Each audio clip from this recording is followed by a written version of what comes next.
కామారెడ్డిలో విషాదం. భార్య చనిపోవడం తట్టుకోలేక భర్త ఆత్మహత్య చేసుకుని చనిపోయాడు. బిచ్కుందలో సునీల్ తన భార్య జ్యోతి సీమితం తరువాత ఆమెను పుట్టింట్లో వదిలిపెట్టాడు. తిరిగి ఇంటికి తీసుకొస్తుండగా జ్యోతి బైక్ మీద నుండి కింద పడి తీవ్ర గాయాలు పాలైంది. హాస్పిటల్కు తీసుకెళ్లే లోపే మరణించింది. భార్య మృతిని తట్టుకోలేక భర్త యాసిడ్ తాగి సూసైడ్ చేసుకున్నాడు. హాస్పిటల్లో ట్రీట్మెంట్ పొందుతూ చనిపోయాడు.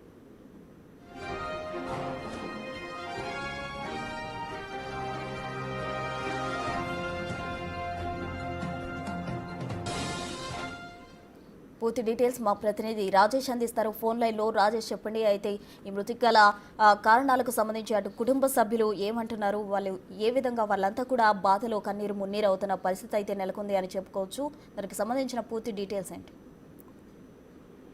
సమాజంలో అంతర్గత కలహాలతో భార్యాభర్తలు ఒకరికొకరు తెలియకుండా హత్యలు చేసుకుంటున్న క్రమంలో ఇలాంటి ఘటన ఒకసారిగా అందరినీ కలిసివేసిన చెప్పవచ్చు. కామారెడ్డి జిల్లాలో బిచ్కుందకు చెందిన 30 ఏళ్ల సునీల్ ఏడాది కిందట వివాహం చేసుకున్నాడు.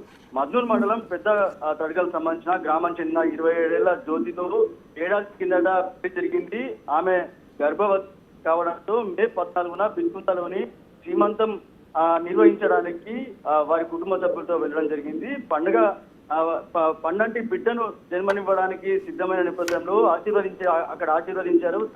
సీమంతం తర్వాత జ్యోతిని పుట్టింట్లోకి వదిలిపెట్టాడు. భర్త సునీల్ శుక్రవారం తిరిగి తన గ్రామానికి వచ్చేశాడు. అయితే సునీల్ వెళ్ళారు. దాని తర్వాత భార్యాభర్తలు ఇద్దరు కూడా 2 వీలర్ వస్తుండగా బిచ్కుంద శివారులో పెద్ద మైసమ్మ గుడి వద్ద రోడ్డు ప్రమాదం జరిగింది. రోడ్డు ప్రమాదంలో జ్యోతి కింద పడి చికిత్స నిర్వహిస్తుండగా మృతి చెందింది. ఈ క్రమంలో మార్గ మధ్యంలో జ్యోతి మృతి చెందడంతో పోస్ట్ మార్టం నిర్వహించారు.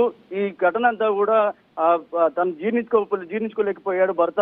తాను కూడా చనిపోతానని చెప్పి యాసిడ్ తాగి ఆత్మహత్య చేసుకున్నాడు. కుటుంబంలో విషాదశాలు అలుముకున్నాయి.